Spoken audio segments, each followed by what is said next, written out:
I'm about to get married, but his mother just tried to unalive me and my baby, so I'll need to unalive this wedding instead. I'm sorry in advance if you don't understand my English. I try to improve every day, but it's difficult for me.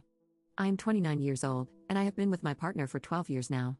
Ever since we got together, his mother has made it clear that she hates me. I never understood the reason, but I think it is out of jealousy, given that before me, he was a complete mama's boy. My partner proposed to me when we discovered that I was 3 months pregnant, and of course, I said yes. I was very excited and quickly began the preparations. I hired a wedding planner, and from there, everything went wrong. My mother-in-law told everyone that I was a bad woman for not taking care of my own wedding and that I was tying up her son with a pregnancy. She planted in everyone's mind that I was a lazy and irresponsible woman. We have a shared savings account and have been able to save a lot over the years, so we both paid for the wedding since we have been together for so long. We always said that if we ever separated, we would split the account in half.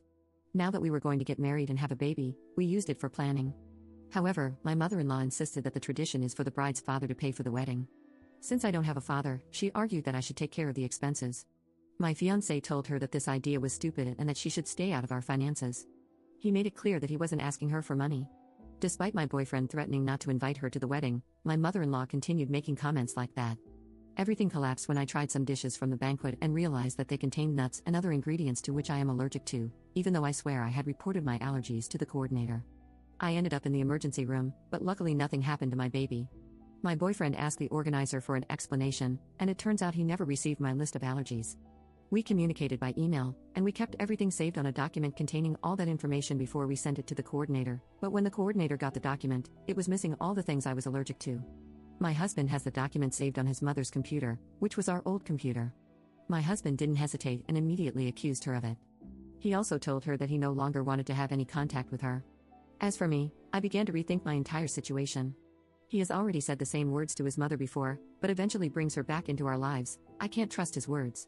I don't plan to risk it again, especially not with my baby. It was clear to me that she didn't care that she could have put her grandson's life at risk. I love him with all my heart, but right now, I have more love for my son and also fear of his mother. Little by little, I started canceling things, and when it came time to return certain deposits, I put them in the savings account. My partner did not realize this fact until he went to the place where we had ordered the cake to ensure the ingredients and discovered my cancellations. He called and asked why I had canceled it, and I asked to meet up instead, and so we did. I told him that I no longer felt safe about getting married, that I loved him, but I didn't feel secure about being close to his family, and that I wouldn't marry him but wanted him to be a part of our baby's life. He assured me that he was willing to stay away from everyone for both of us, but I couldn't believe him. He had already said it before, and a few months later, we were back to the same situation. I remained firm with my decision and returned the ring. I also showed him everything I could return to the shared account, explaining that what they would not refund I deducted from my part, and I had already divided our money, taking out my share. It's been a week, and I'm devastated, and of course, he is too. Our mutual friends have told me that some think I did the right thing, while others say I was miserable. I am only looking out for the health and well-being of my baby and myself. His mother started spreading the rumor that it was my ex who broke up with me when she discovered that my son was not hers, and as a result, I have received comments calling me some really nasty and derogatory names. Edit. I'll share 3 instances of what my mother-in-law did, how my ex reacted, and how long it took for him to let her back into our lives. These events will not follow chronological order, but rather from least serious to most serious. First, my mother-in-law paid a mutual acquaintance of mine to tell my boyfriend that I was cheating on him. She took advantage of the fact that I was visiting my native country, Chile, for national holidays. Initially, my boyfriend believed the friend, but when he asked for strong evidence and they had nothing, they had to change their strategy, claiming that I had forced them to eliminate everything. When I returned, my boyfriend didn't say anything to me for a month. During that time, he acted strange, was controlling, and even checked my phone. This was the final straw, and I asked him for explanations. He didn't want to provide any, but his sister told me everything. Due to the mistrust, I broke up with him and didn't speak to him again for 6 months. After he apologized to me and showed that he had kept his mother and my friend away from him, we got back together. Almost 4 months later, he told me that his mother had apologized to both him and me and wanted us to visit her. I never received a direct apology, she only apologized to her son. Second, a few years ago, I had an accident that left me with a scar resembling a cesarean section scar. One day at her house, we went into the pool and she saw my scar. From that point on, she kept insisting that I had a son. She asked, where was my son, and suggested, surely you abandoned him. She even went so far as to say, surely he belonged to a married man, and that's why you didn't say anything. Now you want to turn my poor son into a stepfather. Despite my explanations, she kept pushing her accusations, and feeling frustrated, I left her house. My boyfriend later told me that I was rude for leaving his mother talking to herself.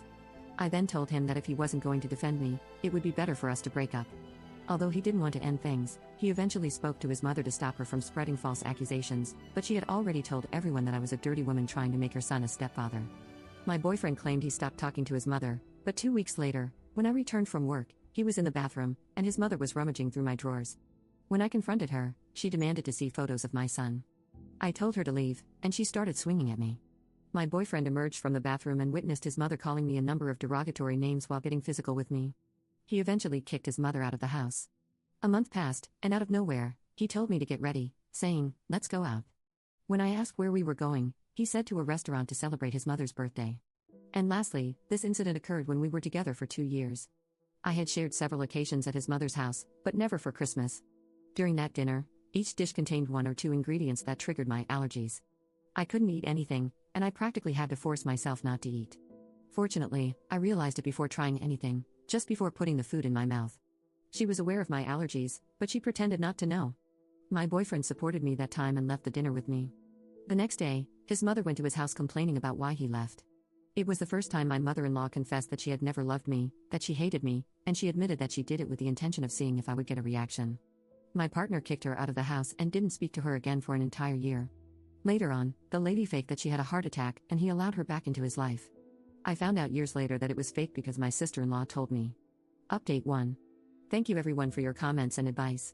It's been almost 2 months since my mother-in-law tried to poison me while I was pregnant with her grandson, and a few things have happened. My mother-in-law continued to spread rumors that I cheated on her son and that my baby was not her grandson. I was fed up, and I asked my ex to come forward and refute everything his mother said, but he didn't do it. On the contrary, he told me, "Let's do a DNA test so that my mother will stay silent." I told him that I would not cater to her demands, and that if he wasn't going to defend me and his son, he better not even consider himself the father of my baby. Not even this made him react, so I blocked him and decided to consult with a lawyer regarding the issues of custody and parental rights. After that discussion, I had a really calm couple of days. The accusations simply stopped, and many people who were accusing me apologized. For a moment, I believed that my ex had come to his senses and defended me. However, the peace ended quickly. Last week, my mother-in-law entered my apartment, where she had previously lived with her son before we separated. She entered without my permission, and I don't know how or when, but she had a key. She stole my baby's ultrasounds and all my medical records from my house. Fortunately, I caught her just as she was running away from my apartment. I confronted her, and she tried to justify her actions by claiming that the ultrasounds also belonged to her son. When I asked her to return what she had taken from my house, she started yelling at me, saying I was taking her grandson away from her. I reminded her that she had tried to unalive her grandson and had disowned him. That's when the confrontation turned physical, and my neighbors came out when they heard the screams and defended me. One of them called the police soon after. I reported her for the burglary and physical altercation, and I also tried to report her for the poisoning. When they arrested her, they discovered that she had also stolen my passport and money. She tried to justify her actions by saying she was afraid that I would flee the country with her grandson. After that scandal, my ex came to my apartment, complaining about me reporting his mother. He also tried to get physical with me, but at that moment, his sister and brother-in-law were there, and they defended me. Before this, he had outbursts before, but he had never tried to harm me. I must say that my sister-in-law has always been and is very kind to me. She was the one who always defended me, the one who set limits for her mother, and it was her who spoke to every person who accused me of doing immoral acts and explained to them what my mother-in-law did to me. With everything that happened, I no longer felt safe in my apartment. So, I made the decision to return to my native country before my baby is born. While I gather all the necessary things and receive the discharge from my doctor, I'm staying at my sister-in-law's and her partner's house. Regarding the legal issue, I must say that I am considering not continuing with the complaint. Given that this takes time, and I am already almost 6 months pregnant, my possibilities of leaving before my daughter is born are being limited.